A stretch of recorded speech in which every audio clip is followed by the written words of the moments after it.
आऊसाहेबांनी कधीच विचार केला नाही, खरं ते आम्ही शिवरायांनी कधीच विचार केला नाही, खरं ते आमच्या संभाजीरावांनी कधीच विचार केला नाही.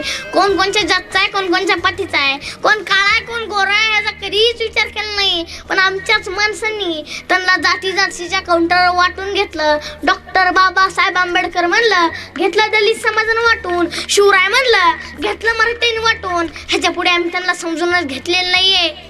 पण त्या राजांनी सगळ्यात जाती करून चालले. त्यामधला एक किस्सा सांगायला जातोय. जेव्हा राजे शिवकृष्णला निवडलं गेलं, राजांनी कधीच विचार केला नाही की ते वारकाचा आहे म्हणून. मग आता राजे पुन्हा अडकलेत. आता राजांना तर खाली निघायचंय, पण खाली तर 45,000 जणांनी गडाला वेढा टाकलेला आहे. तेव्हा शिवकाश समोर आले आणि म्हणले, राजा मी सोडतो तुम्हाला. एक माझं रूपानं पालखी खाली जाईल आणि दुसऱ्या रूपानं तुमची पालखी विशाळगडावर पोहोचन. मग शिवरायांचे कपडे घालून आले आणि म्हणले, राजा आता तुम्हीच ओळखा की कोण खरे राजेत म्हणून. तेव्हा राजे त्यांच्या गळे भेटले. राजांच्या डोळ्यातले झंब शिवकाशींच्या पाठीवर पडले. शिवकाशींनी वर पाहिलं आणि म्हणले, राजा तुमच्या डोळ्यात पाणी. तेव्हा राजे म्हणाले, होय शिवा होय. अरे तुला माहिती का तुझं मरण समोर आहे. अरे तुला माहिती का तू मरायला जातोस. अरे तुला माहिती का तू मरायच्या दिशेला आहेस. तेव्हा शिवकाशी म्हणले होते, होय राजा मला माहिती मी मरणार आहे. मला माहिती माझं मरण समोर आहे. मला माहिती मरायला जातोय. पण हरकत नाही राजे, जरी मरणार असलो तरी छत्रपती शिवराय म्हणून मरणार आहे. बस राजा.